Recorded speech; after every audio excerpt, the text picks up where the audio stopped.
ষাটোর্ধ্ব আলেয়া বেগম সংসার ও কীর্তনখোলায় মাছ শিকার একই সাথে সামলাচ্ছেন দুটোই।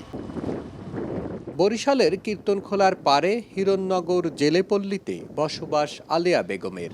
ঘনিয়ে আসছে ভোটের সময়, তাই জানতে চাই তার ভোট ভাবনার কথা। যে পাইতে পারে হ্যারই দিম, মনে করেন আপনি পাইবেন, আপনি দয়া করে একটা ভোট দিম, এই তো সহযোগিতার উপরে। এই এবারে কারা কারা আছে করতে প্রার্থী জানেন চেনেন?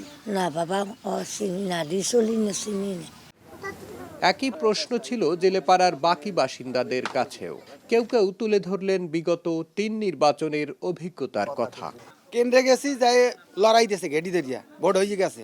ইনশাল্লাহ এবার তো আশা তো করি যে পারবো, কিন্তু আগে তো আমরা কেন্দ্রে গেলে ভোট দেওয়া গেছে, আমরা ভোট দিতে পারিনি। এই সরকার দ্বারা আমাকে আবেদন যে জালিলেরা ঠিক মতো জানি তদবির টাকা পয়সা চাউল যে ঠিক মতো জানি আরে পাই।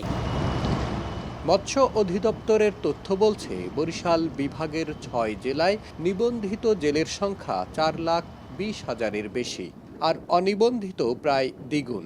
নিষেধাজ্ঞাকালে সরকারি সহায়তা নিশ্চিতের দাবি জেলেদের। পাশাপাশি বিপদে আপদে যিনি পাশে থাকবেন তাকেই ভোট দিতে চান তারা।